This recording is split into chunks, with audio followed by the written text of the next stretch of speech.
নমস্কার, আমি সঙ্গীতা চক্রবর্তী বলছি। বিভীষিকার রাত্রি চ্যানেলে আপনাদের সকলকে আরেকবার স্বাগত জানাই। আমার এই চ্যানেল কোনো রকমের কুসংস্কারকে প্রমোট করে না। আমার এই চ্যানেলের একমাত্র উদ্দেশ্য হলো আপনাদের সকলকে বিনোদন করা।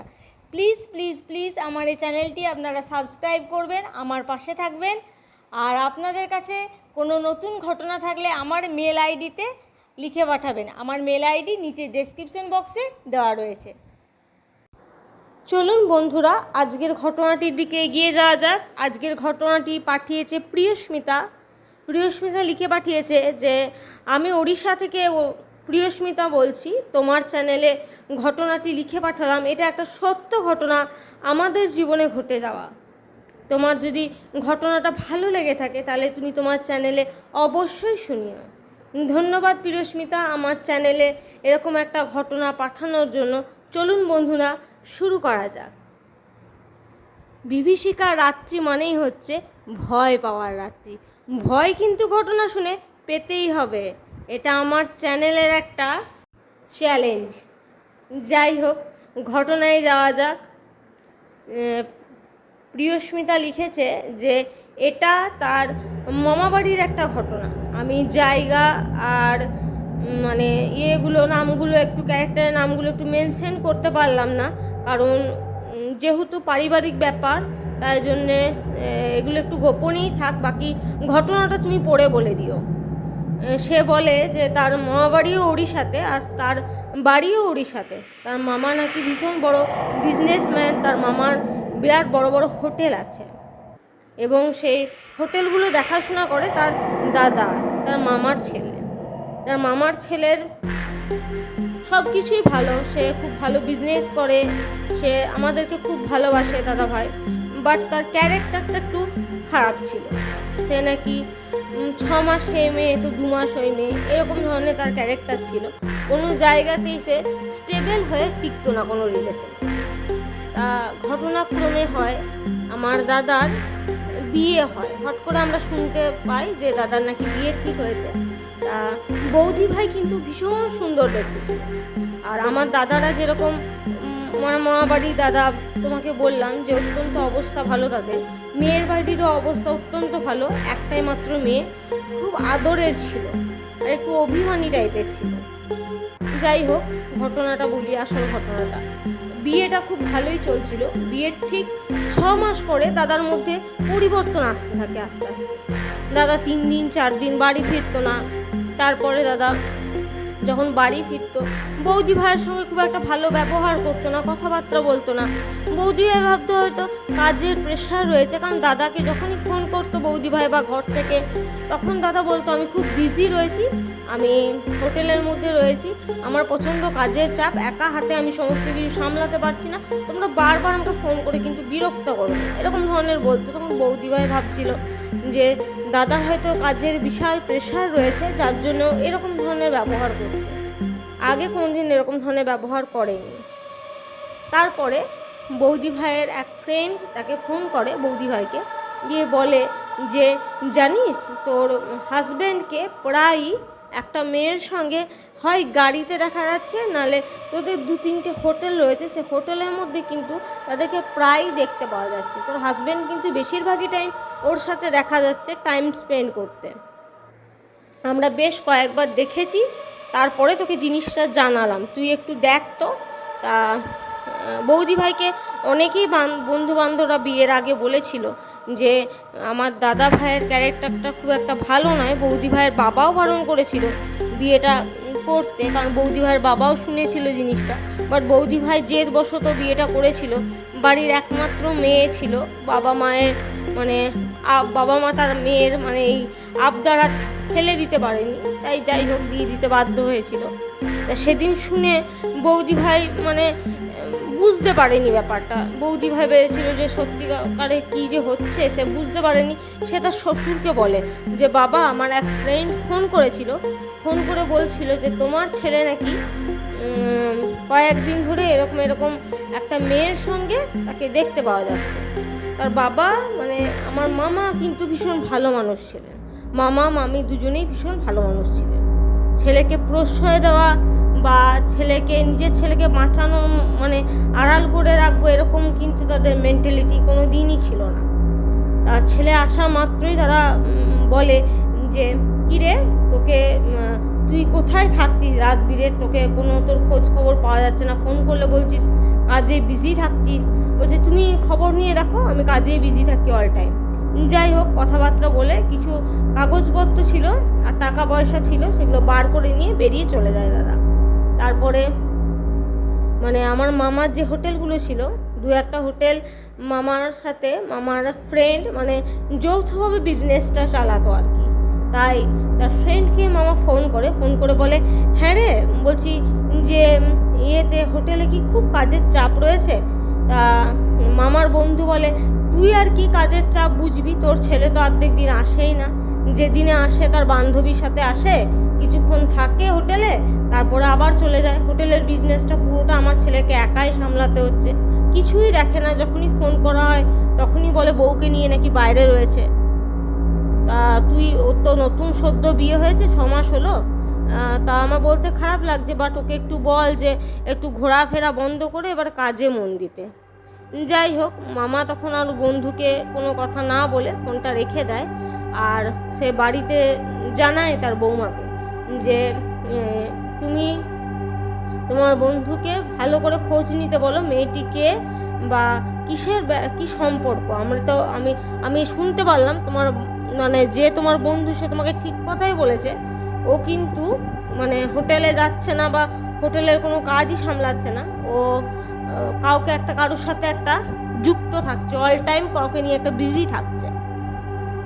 বৌদিভাই যথারীতি তার ফ্রেন্ডকে ফোন করে বলে যে তোরা একটু মানে আমাকে খবরাখবর দে, বা তোদের কাছে কোনো যদি মানে প্রুফ থাকে আমাকে দেখা, যাতে আমি বলতে পারি যে ও কী করছে, সেটা ওকে নিজেকেই দেখাতে পারি। যাই হোক, 2-1 দিন পরেই তার বন্ধু বান্ধব কয়েকটা ফটো পাঠায় যে মন্দিরে সে নাকি ওই মেয়েটিকে বিয়ে করেছে, আরেকটি বিয়ে করেছে আর কি মন্দিরের মধ্যে। যাই হোক, ফটোটা পাঠানো মাত্রই বৌদি ভাই মানে ভীষণ কান্নাকাটি করে, রেগে যায়। বাড়িতে সে জানায়নি, কারণ যেহেতু সে জেদবশত বিয়েটা করেছিল, তার বাবা বারণ করেছিল, সেহেতু প্রথমেই সে তার বাড়িতে জানায়নি। তার শ্বশুরকে তার শাশুড়িকে বলে যে এই ব্যাপার, ফটোটা দেখায়। তখন তারা মানে আমার দাদা ভাইকে ডেকে পাঠায়, মামা মামি ডেকে পাঠিয়ে প্রচণ্ড বকাবকি করে। তখন দাদাভাই বলে যে না, আমি ওর সাথে আর থাকবো না, আমি যাকে ভালোবাসি আমি এখন তার সাথেই থাকবো, আমার আর ওর সাথে থাকতে ইচ্ছে করছে না। তখন মামা বলে বিয়েটা কোনো ছেলে খেলা নয়, তুমি বিয়ের আগে যা করেছো, যখন ঘুরেছো ফিরেছো আনন্দ করেছো সেটা আলাদা ব্যাপার। তোমার বিয়ে করার আগে জিনিসটা ভাবতে হতো যে তুমি কার সাথে থাকবে, বা তুমি যদি এখন বিয়ে করার জন্য রেডি ছিলে না, তোমাকে এই জিনিসটা মাথায় রাখতে হতো। এখন আর কোনো কিছু করা সম্ভব নয়। আমরা একটা মানে সমাজের মধ্যে বাস করি যেখানে বারবার এরকম হয় না। তা দাদা তখন ঝগড়াঝাটি করে বাড়ি থেকে বেরিয়ে যায়। গত 7 দিন দাদা বাড়ি ফেরেনি। তারপরে বৌদি ভাইয়ের সঙ্গে ফোনে কি কথাবার্তা হয়েছিল সেটা আজ পর্যন্ত আমার মামা জানতে পারেনি। বৌদি ভাই 7 দিনের মাথাতেই একদিন ঘর খোলা অবস্থাতে সকালে উঠে মামা দেখে, মামাই ফার্স্টে সকালে উঠতো, তারপরে মামি উঠতো। মামার সকালে উঠেই কাজ ছিল নিজের বৌমাকে আর নিজের স্ত্রীকে দুজনকেই কিন্তু চা করে দেওয়া। মামা কিন্তু ভীষণ ভালো মানুষ ছিলেন। তিনি দেখেন তার বৌমার ঝুলন্ত দেহ, সেটা দেখে তিনি থাকতে পারেননি। নিজের ছোট মেয়ের মতন তিনি মানে ভাবতেন। তার যেহেতু কোনো মেয়ে ছিল না, সেহেতু তার বৌমাকে তিনি ভীষণ ভালোবাসতেন। যাই হোক, বাড়িতে কান্নাকাটির একটা রব ওঠে।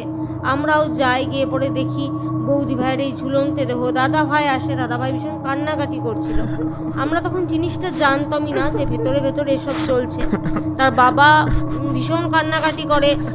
তারপরে তাকে এটাই বোঝানো হয় যে তার মেয়ে খুব জেদি ছিল।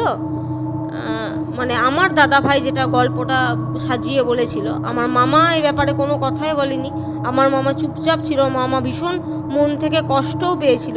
তিনি নিজের ছেলের বিরুদ্ধে আর কিছু বলতে পারেনি, আর মামিও আর কিছু বলতে পারেনি। একটাই ছেলে, কি করবে? তাই মামা মামি চুপ ছিল। দাদা বলে নাকি যে সে প্রচণ্ড রাগী ছিল, জেদি ছিল, তার নিজের কারণে এসে নানা রকম কথা বলে জিনিসটাকে ধামাচাপা দিয়ে দেয়। বৌদির মৃত্যুটাকে একটা মেন্টালি বলে, জেদ বলে আর বলে নানা রকম বলে বৌদির ঘাড়েই দোষ চাপিয়ে জিনিসটাকে শর্ট আউট করে দেয়। তার ঠিক 2 মাস পরে দাদা ওই মেয়েটিকে বাড়িতে নিয়ে আসে, যে মেয়েটিকে সে বিয়ে করে রেখেছিল। তা মামা মামির কাছে তাকে মেনে নেওয়া ছাড়া আর অন্য কোনো উপায় ছিল না, কারণ তার বৌমা মারা গেছে, আর তারা আর কী করবে। যাই হোক, বছর ঘুরে 1 বছর হয়, তাদের একটি প্রথমে কন্যা সন্তান হয়।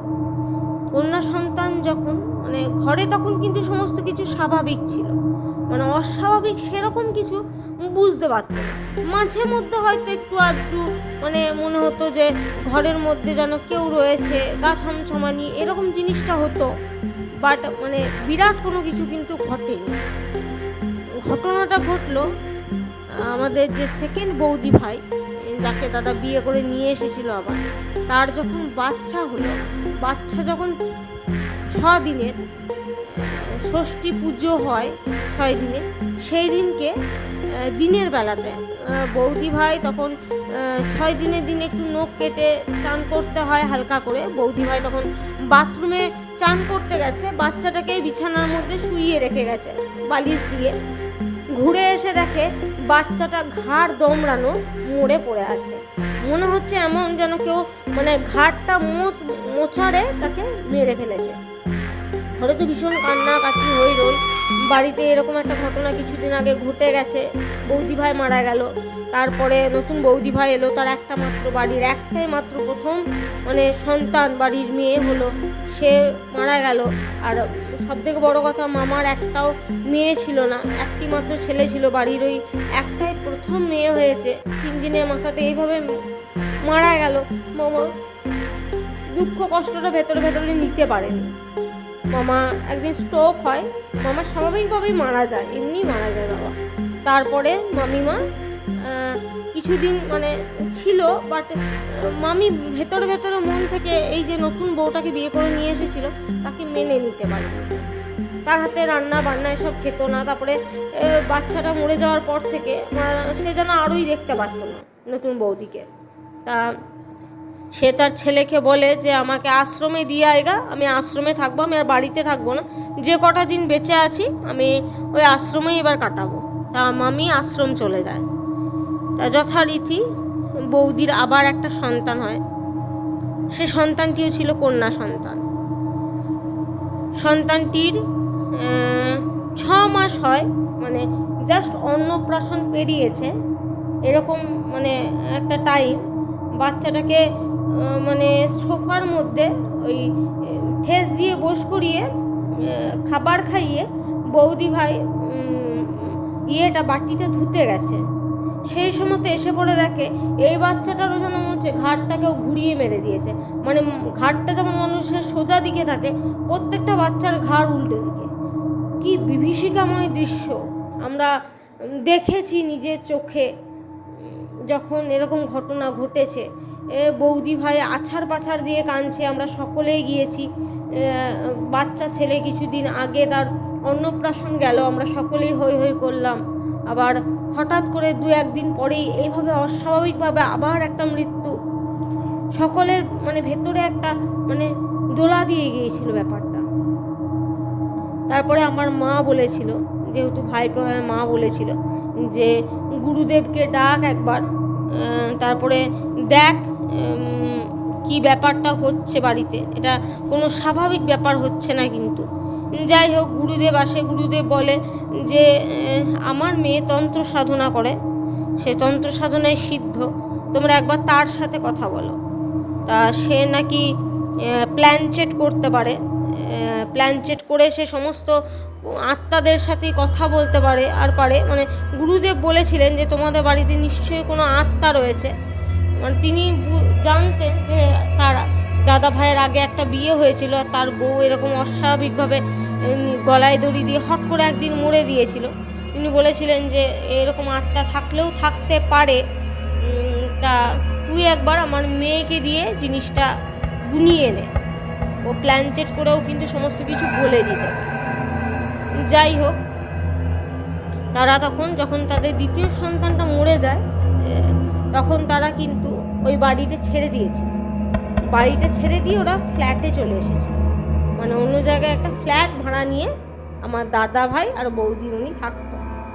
তা যেখানে ভাড়া নিয়ে থাকতো সেইখানেই কিন্তু ওই মানে গুরুদেবের যে মেয়ে সে গিয়েছিল, সে মানে আমরা তাকে গুরুমাই বলি, গিয়েছিল। তা সে বলেছিল যে তোমাদের সঙ্গে কি কি ঘটনা ঘটেছে। তখন বৌদি ভাই বলতো যে ওই বাড়িটাতে যখন প্রথম হ্যাঁ একটা জিনিস মিস করে গেছি আমি, যে ওই বাড়িটা ছেড়ে দেওয়ার একটাই কারণ ছিল, তার যখন বাচ্চাটা মারা গেল, ওই 6 মাসের বাচ্চাটা যার অন্নপ্রাশন হয়েছিল, সে মারা যাবার পর মানে বৌদি একটা বাচ্চার কান্নার আওয়াজ শুনতে পেতো বাড়ির মধ্যে। মানে দাদা ভাই তো প্রায় মানে হোটেল যেহেতু সেহেতু রাত্রে ভিতরে তাকে কাজে যেতে হতো, রাত্রিবেলায় দুপুরবেলায় যেন মতো একটা বাচ্চা কাঁদছে অল টাইম। মনে হচ্ছে রুমটার মধ্যে যে রুমটাতে শুতো সেই রুমটার মধ্যে গলায় দড়ি দিয়ে শটানকে ঝুলছে। মানে বৌদি ভাইকে দেখতে পেতো, বুঝতে পারতো। আবার মনে হতো কোনো বাচ্চা সিঁড়ি দিয়ে উঠছে, সিঁড়ি দিয়ে নামছে, বল খেলার আওয়াজ। তারপরে হঠাৎ করে যেন মনে হতো মানে বৌদি ভাইকে এসে পড়ে মাথা শীতে নেগে ওঠাচ্ছে। বৌদি ভাই এরকম প্রচণ্ড ভয় লাগতে থাকে, বৌদি ভাইয়ের শরীর খারাপ হতে থাকে। তখন দাদা ভাই বুঝতে পারে যে বাড়িতে মনে হয় কোনো কিছু ঘটছে, তখন তারা ওই বাড়িটা ছেড়ে দিয়ে পরে চলে আসে, অন্য একটা বাড়িতে শিফট হয়ে যায়, মানে ফ্ল্যাটে। যাই হোক, সেই ফ্ল্যাটেই সেই গুরুমা এসেছিল। গুরুমা এসে পরে বলেছিল যে তোমাদের সঙ্গে কি কি ঘটছে সেটা বলতে। সেটা দাদা ভাই মানে স্পষ্টভাবে বৌদি ভাইকে বলে, মানে গুরুমাকে সমস্ত কিছু বলে। তা গুরুমা বলেছিল যে ঠিক আছে, আমি প্ল্যান চেট করবো, তা তুমি তোমার যে আগের স্ত্রী ছিল তার নাম সমস্ত কিছু দাও আমাকে। এমনি তো প্ল্যান চেট করা যায় না, আমি দেখবো, আত্মাকে ডাকবো যে কী জন্যে এই জিনিসটা হচ্ছে। তবে আমার কিন্তু মনে হচ্ছে না যে তোমাদের বাড়িতে কোনো একটা আত্মা আছে, মানে কোনো একটা আত্মার কাজ কিন্তু এটা নয়। এটা কিন্তু আরও আত্মা তোমাদের বাড়িতে আছে, আর তারা তোমাদের কাছ থেকে কোনো খারাপ কোনো কিছু করেছো, যার প্রতিশোধ কিন্তু তারা নিচ্ছে তোমাদের সঙ্গে। দাদা ভাই কিন্তু তখনও পর্যন্ত কোনো কিছু বলেনি। তখনও কিন্তু সেই দিদিভাইটি বলেছিল, মানে সেই গুরুমাটা, যে তোমাদের ভেতরে যদি কোনো কিছু থেকে থাকে এখনও পর্যন্ত তোমরা আমাকে সেটা কিন্তু বলো, তাছাড়া কিন্তু তোমাদের কোনো হেল্প আমি করতে পারবো না। আগামী দিনে তোমাদের যদি কোনো সন্তান হয়, তাকে বাঁচানোর সম্ভাবনাও কিন্তু আমার থাকবে না যদি তোমরা সঠিকভাবে জিনিসটা না বলো। দাদা ভাই কিন্তু তখনও কোনো কিছু বলেনি। যাই হোক, প্ল্যান চেট করে তিনি। প্ল্যান চেট করার পর তিনি বাড়িতে আসেন, এসে পরে তিনি বলেন যে আমি তোমাদের কাজ করতে পারবো না। দাদাভাইকে পরিষ্কার সে জানায় যে আমি তোমাদের কাজ কোনো কিছু করতে পারবো না। তখন দাদাভাই বলে যে কেন মা, এরকম কীরকম কেন বলছেন, ওই তোমরা আমাকে কেন মিথ্যা কথা বলেছো। দাদাভাইকে সে স্পষ্ট জানায় তোমরা আমাকে কেন মিথ্যা কথা বলেছো, ওই বাড়িতে তোমার ছেলের বা তোমার মেয়ে যাই হোক তার আত্মাও কিন্তু রয়েছে। তখন সে বৌদি ভাই বলে যে হ্যাঁ আমার তো 2টো সন্তান হয়েছিল। বলছে না, তোমার সে 2টো সন্তান নয়, ওর আগের বউয়ের গর্ভে নাকি সন্তান ছিল। যখন সে মারা যায় সে গর্ভবতী ছিল, আর সেই গর্ভের বাচ্চাটাই কিন্তু মানে সেই এখন পর্যন্ত তার জন্ম হওয়ার আগেই তাকে মারা যেতে হলো। সেই জন্য কিন্তু সে প্রতিশোধ নিচ্ছে। তোমার প্রত্যেকটা বাচ্চাকে কিন্তু সেই মেরেছে, তোমার বউ কিন্তু মারেনি। তার আত্মাও বাড়ির মধ্যে আছে, যাকে তোমরা অনুভব করতে পারো। সে মানে তার কিন্তু শান্তি হয়নি, তার কিন্তু মুক্তি হয়নি। তবে তোমার বাচ্চাগুলো মারার পেছনে কিন্তু তোমার আগের স্ত্রীর কোনো হাত নেই।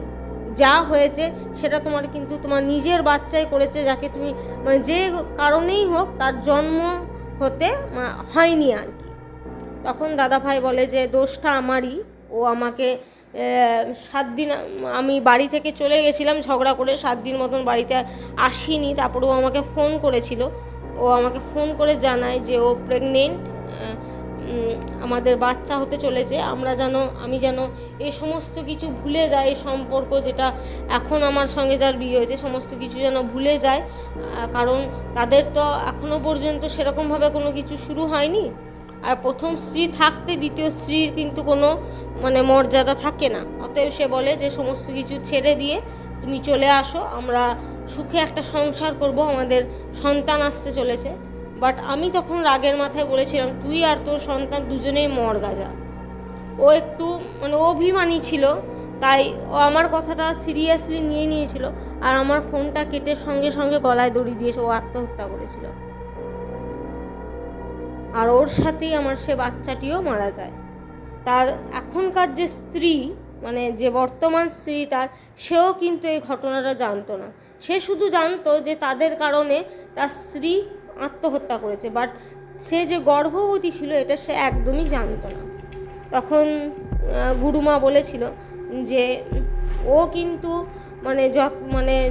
তোমাদের এই পুরো বংশটাকে ও কিন্তু শেষ করে দেবে, ওর হাত থেকে বাঁচার কিন্তু কোনো উপায় নেই, কারণ অপরাধ তুমি করেছো বা তোমাদের দ্বারা এই অপরাধ হয়েছে। তা আমি একটা তাবিজ দিচ্ছি, সেই তাবিজটা তুমি এখন পরে থাকো, যতদিন তুমি গর্ভবতী অবস্থায় থাকছো, যতদিন না তোমার বাচ্চাটা হচ্ছে ততদিন তুমি এই তাবিজটা পড়বে। আর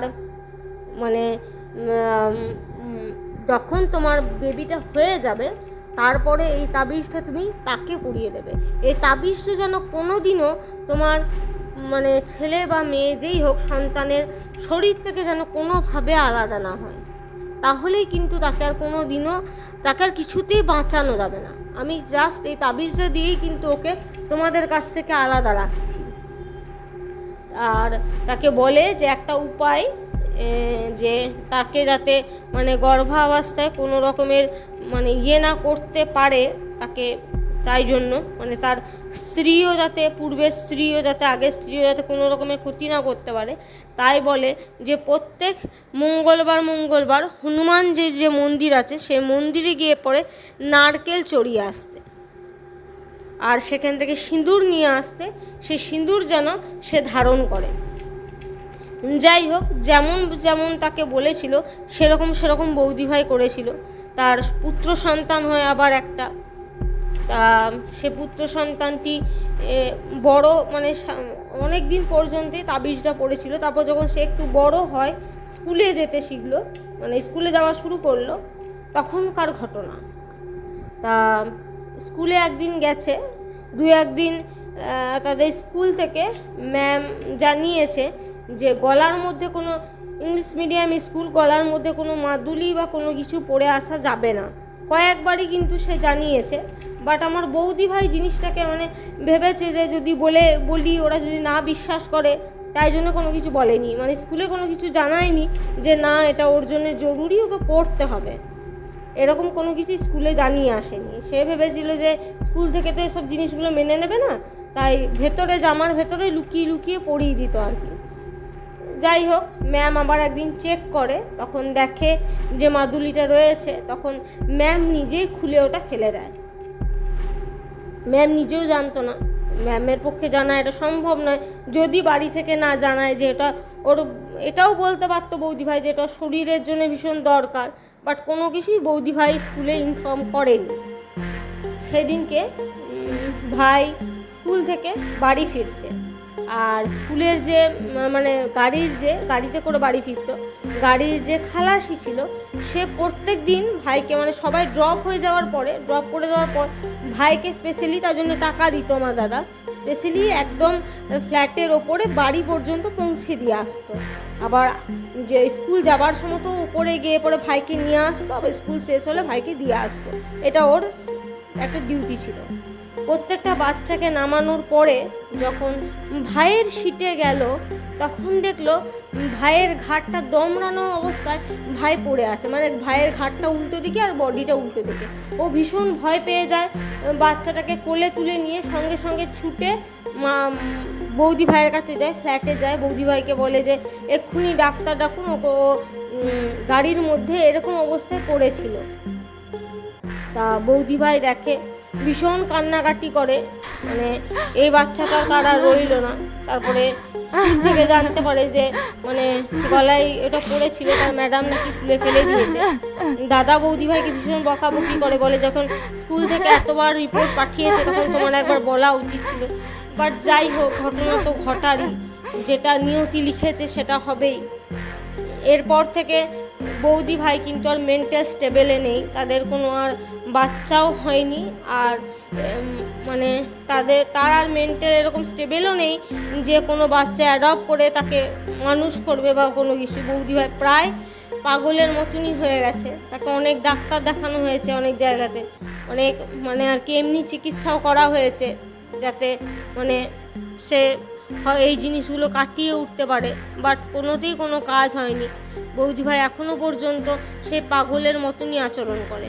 দাদা নিজের কারণে নিজের স্বাভাবিক একটা সুন্দর জীবন থেকে একটা মানে কেমন ধরনের একটা জীবনে নিজের দোষেই নিজে প্রবেশ করলো। যাই হোক, ঘটনাটা তোমার যদি ভালো লেগে থাকে তোমাদের চ্যানেলে পড়ে শুনিও প্লিজ। আমার মানে একটা কথা বলার ছিল, আমার যে ঘটনাটা তোমাকে লিখে পাঠালাম সে ঘটনাটা কিন্তু সত্যিকারের একটা ঘটনা। আমার কাছে আরও এরকম অনেক ঘটনা রয়েছে যেগুলো আমি তোমাকে লিখে পাঠাবো ভাবছি, বাট পাঠিয়ে উঠতে পারছি না। যাই হোক, তুমি যদি এই গল্পটা আমার পড়ে শোনাও, আমি আমার আরও জীবনের অনেক ঘটনা আছে যেগুলো তোমাকে লিখে পাঠাবো। থ্যাংক ইউ এত সুন্দর একটা ঘটনা লিখে পাঠানোর জন্য। আর তোমার কাছে যদি আরও গল্প স্টকে থাকে বা ঘটনা যেটাই বলো, তাহলে আমাকে অবশ্যই পাঠাতে পারো। আর আমার বন্ধুরা যারা এটা শুনছো ঘটনাটা, তাদের সকলকে বলছি, তোমাদের কাছে যদি এরকম কোনো সত্য ঘটনা থেকে থাকে তোমরা আমার চ্যানেলে অবশ্যই পাঠাতে পারো। আমাদের টিম যদি সিলেক্ট করে থাকে তাহলে আমি তোমাদের ঘটনাও নিশ্চয়ই পড়ে শোনাবো। ধন্যবাদ।